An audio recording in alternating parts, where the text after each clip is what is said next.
What's going on, everyone? Thank you for tuning in to this client interview. Today, we've got one of our athletes who's been working exclusively with Coach Ross here inside the Standard Separator Mental Performance Program. Now, I wanted to bring him here because the mental side is actually super underrated, a super underrated part of development, and I want you guys to hear directly from Quinn. So, Coach Ross, welcome back, man. It's always good to have you.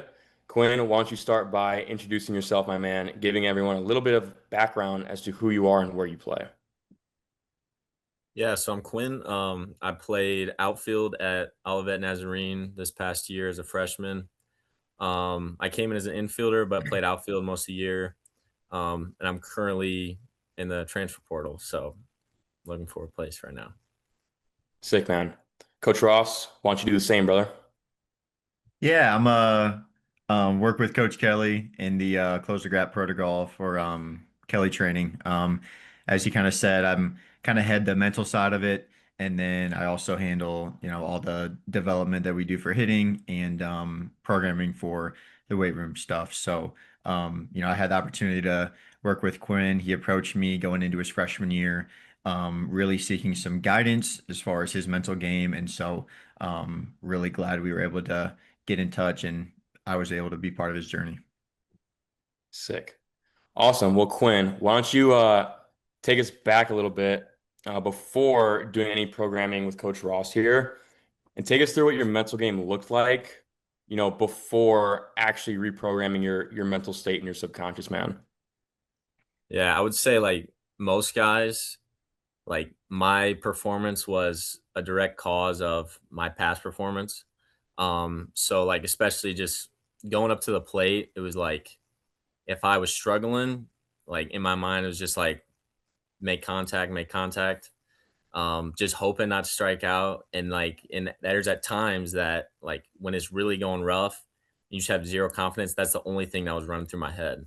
Yeah. And then like even the good times, like if I was strung a few hits together, the worst thing for me is like if I heard somebody say stay hot, because immediately it was like it's going downhill from there because you hear that and then it's like, yeah, I'm cooked. But Yeah. so I was just say like my performance was so inconsistent and I was never showing what I was truly capable of at the plate or in the field. So Yeah, man. Yeah, I mean, and for those of you that are watching, if you're familiar with my story, my content, or anything like that, I relate very closely to what Quinn just said there. I don't know if Coach Ross was the same. He was probably a little better mentally, I would assume, but I relate so much to that, man. And to be completely honest, high school players, hell, even college guys, like Quinn, freshmen in college, they deal with this trap all the time. And baseball just seems to throw guys in the ringer. So that mental performance and training that super, super important for sure. Quinn, why don't you like zoom in a little bit specifically on what an AB would look like before you actually started harnessing some of that mental training? yeah. Um I would just say like the lack of approach, and after talking to Coach Ross about it, like that has changed the way I go into at bats. And specifically like say a guy threw a curveball or even spotted a ball like on the edge that was called a strike. In my head, immediately I start making an excuse about, oh, like the umpire, like he screwed me over.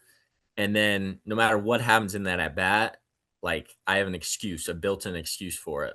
And Mm, so instead of saying, take it for what it is, he spotted a ball well, move on to the next pitch. So like pitch to pitch basis, I was completely affected by that first pitch.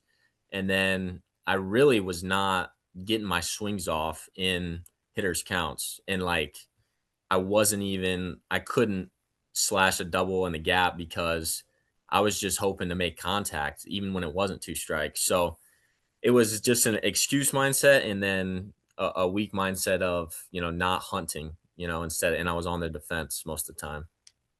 right. And how'd that affect your performance, man? I can only imagine you're probably pretty streaky, where if you caught a barrel before a lot of that stuff started happening before the first domino, I guess, I would assume you did pretty well, but when things didn't go your way, I could only guess that it kind of toppled over. Is that pretty accurate? Was it like a streaky performance most of the time from you? Yeah, for sure. I mean, and especially I'd say like when I would face good competition, my mindset would be like, "Oh crap, like, this guy throws hard, Yeah, am I going to be able to, catch up to his fastball?" And then when I was facing like not so great competition, then I put the pressure on myself of like, "Oh my gosh, like I should be able to get a hit against this guy." I right. think that's the common thing in high school because it's like the level of play like varies so much week to week. And so when you face, a pitcher that throws like low 70s in your mind, tell yourself, "Oh, I should get a hit off this guy." And then you completely change your perspective on failure and success instead of staying consistent with it. And then, like you said, like even if I did barrel a ball, I wouldn't like be rewarding to myself because it was just like, it was a sigh of relief. Like, oh, I should have done that. So 1000%. Painfully aware of what you're talking about there, man. Now, coach, when you first started working with Quinn, and you guys started tag teaming this thing, I guess, what did you guys identify as probably his biggest mental barrier or that lowest hanging fruit, the first thing you guys wanted to tackle within this thing? Yeah, I think Quinn kind of touched on it a little bit, but Quinn's a coach's kid and he is extremely self-defeating and he's harder on himself than anybody else. And so one of the first things that like I kind of noticed was that, and I was just like, dude, he talked about it a little bit, changing your definition of success and understanding that it's a failure sport. You're gonna fail a lot, you're gonna get beat up a lot. And so identifying that like it is a game where you can do everything right and still get out. Um, and that's if you're doing everything right 100% of the time. So I think for him, it was not being self-destructive as much. It was more about having the consistency with the thought process every AB rather than riding the highs and the lows and not killing yourself, getting yourself out before you even get in the box for sure. Absolutely.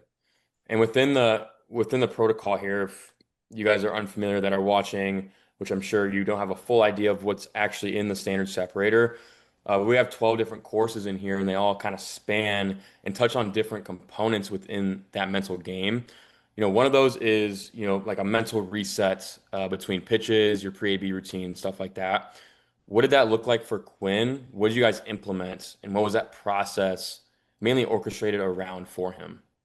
Yeah, so one thing that we talked about a lot was um, the more mature hitters, the better players, it's all a recovery game. And so the faster you can recover, the better, right? Everybody has these lulls in their focus or when they get hard on themselves, but can you shorten that time? And so for us, the work really started with I call it the flush it mechanism, being able to flush when something doesn't go your way or some failure happens. And so for us, there's three parts of the flush it mechanism. There's a physical action that associates with the mental cue, right?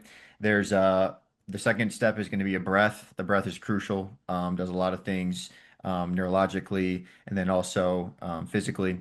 And then the third piece, the flush it, is going to be incorporating some self-talk. So for Quinn specifically, I remember the first one we ever did was the reset, the physical reset button was going to be unstrapping the batting gloves and strapping them again. For his breath, he likes to look at a certain part in his barrel and then take that nice deep breath in through your nose, out through your mouth. And then he alluded to this earlier, but the self-talk that we initially incorporated was the hunt, right? Get him on the attack, put the pressure on the pitcher, and become a dangerous hitter when that ball's in the zone. 1000%. And again, I always speak for myself here. I can always allude to my own career. Never had any of that stuff.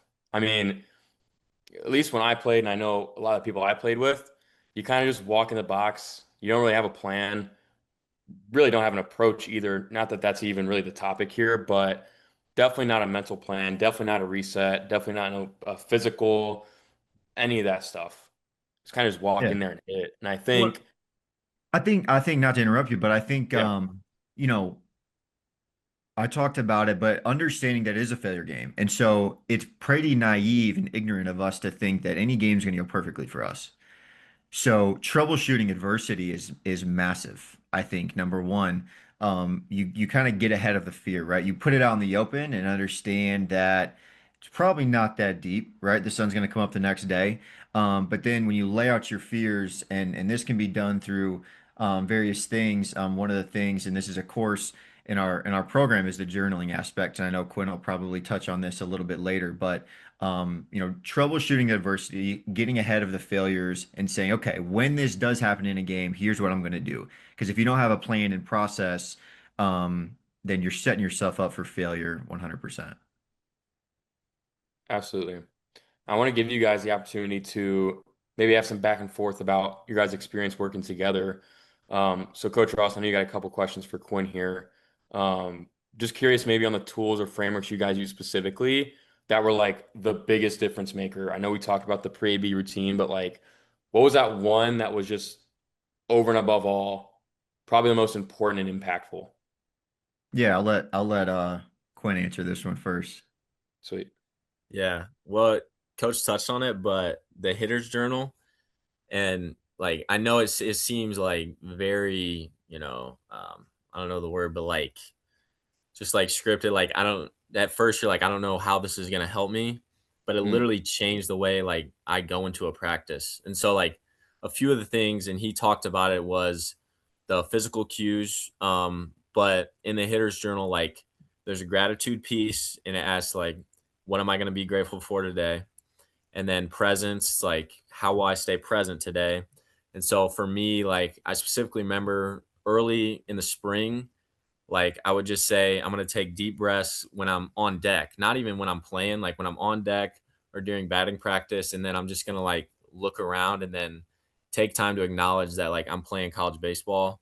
And so that was probably one of like the most like seeking moments for me to like just realize like I am a college baseball player. This is a really cool experience. And then intention, which was a big one. Like, what was my intention going into an at bat and stepping into the box? And then, what's my intention before every single pitch on defense? And then passion. And it's like, how will I, resemble passion today when I play? And then the last part is then the quote part, which for me, that's like just the thing where I say this and it's like this resembles everything that I want to express today when I play. And so stepping into the box, I think again early, this was probably our first weekend. Um, the thing was I'm gonna double tap my chest and I'm gonna inhale, double inhale, and then I say literally say flush. And so early on, that was literally what I did after a pitch, after every single pitch, whether it was on defense or offense, bad or good, like that was my flush mechanism. And so that was how I reset. And it was all in the hitter's journal. And then there's also the post game. And that's the best way. And Coach Ross talks about this is taking a good shower. So Coach Ross can definitely talk about that. But it's literally just I'm washing off everything that happened today. And physically, that's the reset right there. And then I can wake up in the morning and approach the day as if it's a new day. Yeah, 100%. The taking a good shower, it's just again, it's a physical thing that associates with something. I think it kind of touches on the intention piece. Like every action that you have needs to have a reason for it, right? And it's like even if that means, hey, I want to take 2 hours and literally lay on my couch and not do anything and not think about baseball, that can still be just as impactful, compared to, going to the cage and swinging mindlessly for 2 hours. So having intent is massive. That's something that, me and Quinn talked about. And I almost kind of had to pull back a little bit for him because he's, by far one of the hardest workers I've ever worked with. And we talk often about like, hey, just because you hit often doesn't mean you're going to hit often in game. Just because you're swinging mindlessly in a cage doesn't mean it's going to correlate to game. So that intention piece is huge. Having a purpose behind everything you do, and then definitely pairing it with a belief. Another question for Quinn, uh, your relationship with failure. We kind of alluded to it, troubleshooting that, but how has that changed after we started working together? Right, the almost inevitable failure of baseball. How is your relationship with that change through the course of your freshman year? Yeah, and I think like we just talked about it, but just changing the way I view it. Like every at bat, like there is no failure. The only way that I fail is if I didn't stick to my process and routine. It's not results oriented. It's just if I didn't, like I said in that journal, if I didn't stick to what I wanted to stick to each and every single at bat, then that's when I failed. And so that was the biggest thing for me. And then just talking about the baseball piece, like, and Coach Ross, this was one of the big things that he talked to me about early on. It was like your love for competing has to be greater than your love for the results. And that was something that's always stuck with me and that like I want to hold with me forever until I'm done playing because it's just like, this is a game and we chose to play it since we were young. And it's like, I have to love literally every single at bat because if I'm just so obsessed with, getting a double and seeking these results, then I'm never going to truly enjoy competing every single day. So, Yeah, Yeah. and that's really when my I noticed a shift in Quinn. I distinctly remember going into the first weekend. Um, he's going against, I think, I don't know if preseason they were ranked, but ended up being a team that, made a regional, was ranked top 25 most of the year in NAIA. It was a school that talked to him a little bit in high school, but then ended up telling him that basically he wasn't good enough to play there. So there's a lot of emotions going into this, right? And I distinctly remember thinking, okay, he's ready. After a phone call we had, and he's like, man, I just can't wait to go play. Like, I just cannot wait to get in the box again. And I'm like, I get chills talking about it, but like, this guy's ready to go to war. You know what I mean? And when he talked about the love of competing versus love of achieving, that's another course in the standard separator. But I think that's such a major piece that can go to the wayside is guys lose sight of the fact of like the importance of just flat out competing and being the best you can be. Because when you're chasing results, it's a lot of times you're just not being yourself. And so, in terms of peak performance, what is peak performance? Well, it's all relative to the athlete, right? You got to be able to just go be your best self. And the only way you can do that is if you fall in love with just going out and playing ball for sure. 100%. I'll tell you what you guys just said was gold. I don't know, whoever's watching this, you got to clip it or something, save this, watch it for later. That was gold right there. And the mindset, I love when Quinn was referring to failure, more so about his process rather than results. That's money. Now, so many athletes just do not get to that stage because it requires so much awareness, it requires practice, it requires time, it requires effort. And all those things are just extremely difficult to do when the mental process and the mental game itself self feels intangible. Like I say this all the time to the guys in the program. So many of them feel like the mental game is like this floating, like abstract idea that they just can't grab. It's like, no, dude, you can train the mental like you train your physical, right?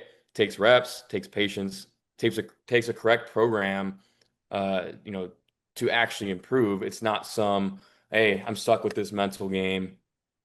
Oh well, right? So I love how you guys phrased that. That was awesome, man. Yeah. Let's And look at that. Yeah, go ahead. I'll speak to this too. Quinn mentioned the journaling. That dude was committed and with in regard to the whole mental game, that is what it takes, right? Like Yeah, it doesn't matter. Like we provide a journal within the standard separator for our guys, but it is I would tell people all this all the time. It is not the content that's in the journal that makes it special. It's the effort and the intention that you put in behind it. So absolutely. Quinn, you talked a little bit about it, but what, like for you, the journaling, what does that look like? What has that done for you? Obviously, we kind of paired the journaling and, writing, spending time in isolation with your own thoughts. You kind of pair that with verbal processing, right? Talking it out with me. But talk about the whole journal process because I think, the journaling can be kind of misconstrued at times, and people, a lot of athletes are like, okay, I journaled once for the week and I'm good. So maybe speak to the importance of going to it daily. yeah, for sure. Well, again, specifically, I remember the first weekend. I was having conversations with coach, and and this was, I mean, I hadn't been doing the journal long, but this was when like I really started getting into it like every single day. And so it was again the piece of, and I think like where you said guys like get the wrong idea about it. They think like I have to take an hour and spend like journaling. Like no, like it's probably I think it's 7 questions maybe. And it's like you spend 10, 15 minutes and that sets your intention for the entire day. And so it would give me a purpose every single day and then every single hitting session because and you guys know like if you go into a hitting session and you don't have a purpose for that day, you can like it's just mindless swings. And like there's no point of that. You're not getting better. And then the other piece was just after too, being able to talk about like, and it was just asking, did I stick to my process? Did I stick to my routine? If so, if not, where did I waver from it? And so that was the biggest piece, and especially game day. I remember in Alabama, in the hotel, I woke up, got breakfast, and then I literally just went alone and journaled. And like that was my time to for myself to like, mentally, I'm gonna be present, I'm gonna be locked in. And then again, after we had played the doubleheader, I showered, I was in bed, and I was like, I'm gonna take 5, 10 minutes and I'm gonna journal. So that I can be prepared for tomorrow because it's a new day. So that was the biggest piece for me is just like it allowed me to enter each and every day as my best self. And like, I don't know why I would want a reason to not do that. So it helps a ton with that.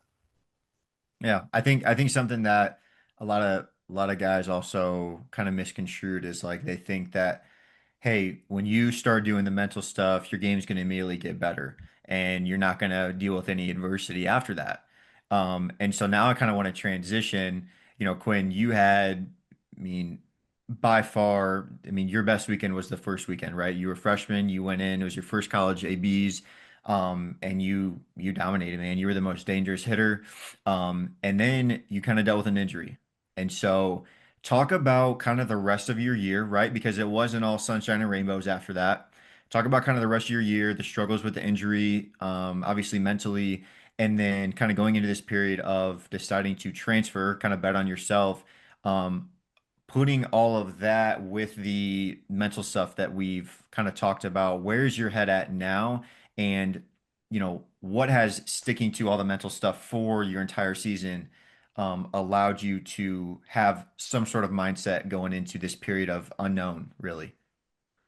Yeah. Well, I'll start like back, um, again, beginning of the season. And then obviously, like you said, was very up and down. And I dealt with, my struggles. But in Coach Ross, I don't know if you remember this, but it was literally a week before the first series. And I was calling you and I was like, I don't know, like I'm doubting myself. Like I had performed in the fall and I was like, dude, like I'm worried I'm not gonna be able to perform again. Do you remember that phone call? Yeah, 100%. 100%. You remember what I Yeah. said to you? You said something along the lines of like, dude, like you've put the work in, you've done everything physically. You've prepared yourself. And when you leave the field, you want to be able to say, like, I have no regrets. And so that was a big thing for me. And then, like you said, um, got injured. And that was like, and then I remember another phone call with you where I was like, dude, like, I just know coming off of this, like, I'm going to rake. And I told you, like, I've never been able to say that ever, like in my career. I've never been able to say, like, I can confidently say I'm going to go rake when I get out of this. And then I struggled. It ended up being harder than I really expected. Um, and I think like it was so easy for me to like take a dive of like start questioning myself, like, and then you start failing. I mean, you guys have experienced this. Like you start to fail, and then every single day you're walking up to the lineup, like, oh, is my name going to be in the lineup today? And so that was a difficult piece. And throughout it, it was like, am I gonna stay true to myself? Am I gonna stick to my journal? Am I gonna continue to like verbalize this, talk to coach? And the biggest piece, and I know like me and Coach Ross have talked about this, was keeping that edge about myself.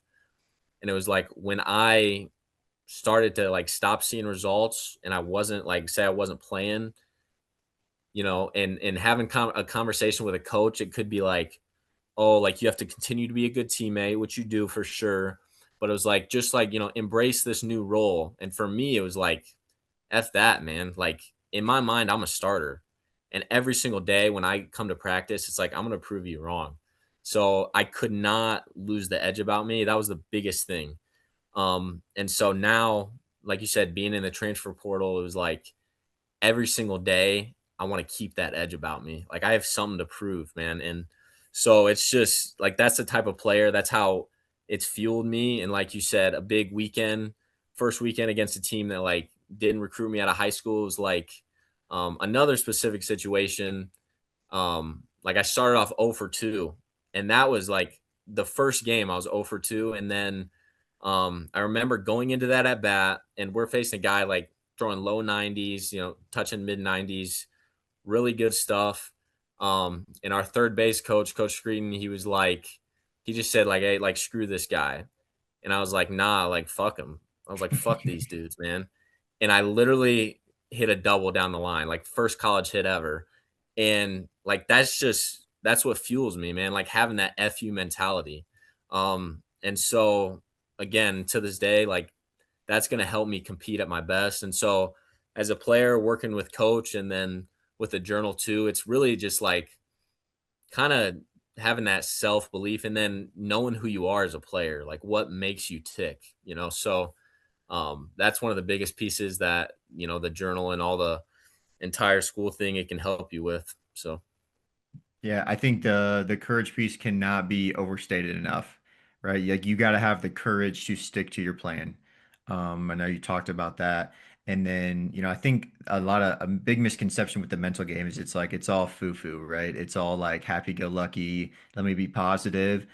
I think there's a spectrum, a long line of where different players can fall, right? Nobody's the same, right? So for Quinn, it was I play borderline pissed off, right? I take things personal. That's what it gets the most out of him, right? And it took us having a lot of conversations and being very vulnerable to be able to figure that out. Versus another guy, right? He may not perform his best thinking that way, being motivated that way. So, like you said, creating a space that allows yourself to be more aware of how you think. Um, and I think another big piece of this whole thing is, the all this work, all this preparation, the journaling, right? The going through the courses, all that stuff. It just gets you a seat at the table. Doesn't guarantee anything. And it sucks. You know what I mean? I wish I could tell guys like, man, if you're the hardest worker on your team, if you get 9 hours of sleep every night, if you eat the right things, all this stuff, you're going to be the best player on your team. You're going to be all conference. And unfortunately, it doesn't work like that. There's a piece to this whole thing where you have to have this unwavering, at times delusional perspective and belief in yourself to be able to just go out and be a warrior between the lines and get it done. Um, and again, like Quinn said, it takes time to develop that for sure. Yeah, I love that. Love that from both of you guys. Quinn, man, take me back to before you started on mental programming again. And let's say there was another kid in that same position. And what would you tell them? Uh, you know, let's say they don't believe in mental training or it's not even really on their plate. They don't believe in it, whatever. What would you tell that guy who is struggling mentally but is not really on any mental programming at the moment? yeah, I would say like every single day, like in every single season, you are literally like leaving stuff on the plate. And it's like, and you could say that it's not going to affect result, and it's no guarantee. Like it's not going to guarantee you're going to hit 300. But to me, the biggest difference for me was like I can enter each at bat into a clear state, and I'm literally going to be my best self entering each at bat. Whereas prior, it was I'm entering this at bat based on my results from my last at bat. I would literally view myself as a lesser player because of results. And the mental game allowed me to just become the best version of myself all the time. And so as a kid, I would say like just like invest time into it. And really talking to guys with experience like yourself is the biggest thing for me. Because you're gonna continue to have doubts. Like it's inevitable. Every single day you're gonna doubt yourself. Um, But if you can just continue to work on it and continue to have that self belief, because like people have said it, like, if you don't believe in yourself, like nobody will. And so it's just continuing to work on that side of things. And, the higher levels you go, you're going to continue to fail. So just continuing to invest in yourself. And then, I think it'll only make yourself better as a player and a person. Yeah, man. I love that.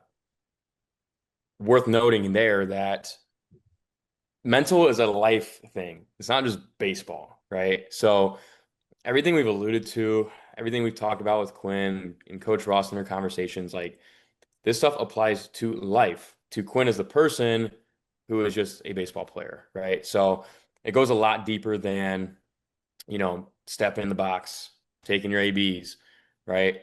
And it really hits home with life, right? So, Coach Ross, I got one last question before we kind of wrap this thing up, man. In your viewpoint, being a coach who coaches athletes online, you've seen and done stuff in person. You've played college 4 years. Like, what do you wish more high school players understood about the mental side before they take that leap into a college program? Yeah, I mean, the famous quote is, the game's 90% mental, 10% physical, but yet, most guys don't train the mental part of it at all. And, in my opinion, this whole mental game is kind of divided up into two categories, right? Half of it is the tactical systems, the routines, the processes, right? It's the flush it mechanism, it's the journaling, it's the visualization tools. It's all that stuff, right? It's all the routines. The other half of it is developing the psychological self-belief, the unwavering belief that you can get the job done no matter the situation, no matter on the previous AB. And the only way that you're going to get to that point where you can develop that sort of unwavering self-belief is by being committed to something for long enough, right? Having the courage to stick to something. A lot of people think that success is linear, right? If you put in X amount of time, if you invest X amount of things, you're going to get X or Y amount of results, right? And it's a perfect correlation. And I'm here to tell you from personal experience and working with a lot of athletes that oftentimes it's exponential. It's something that for a long time looks like nothing's happening until all of a sudden everything changes, right? Quinn talked about it going into his first weekend where he had doubts the whole month going into that first game. And then all of a sudden something clicked, right? And I think the last thing I'll say is, it certainly does not guarantee that your game will be perfect from here on out, but you will 1000% be able to look yourself in the mirror when you're old dudes like us and be able to say, man, I got no regrets. I did everything I could. I prepared myself to the best of my ability going into each game, and that's really all we can ask for. 100%. 100% agree. Don't be like us. We got some regrets, man. That's why I made the program, right? Awesome. Well, I appreciate you guys both being open and honest and sharing your experience. As I kind of mentioned, I wish I had these conversations when I played. I feel like it definitely would have prepared me a little bit better, for that next level and especially the high school level as well. So the mental side is definitely, not talked about enough, quite frankly. And Quinn has showed what's possible, when you actually do build a system around it, have a coach 24/7 that you can communicate with as well. So, Coach Ross, appreciate you, man. Thank you as always. Quinn, appreciate you for sharing your story as well, brother. For anyone else who sees themselves in what Quinn has described out of himself or what Coach Ross has described as the high school player that needs mental training, join the program. We will get you all right. We'll see you guys.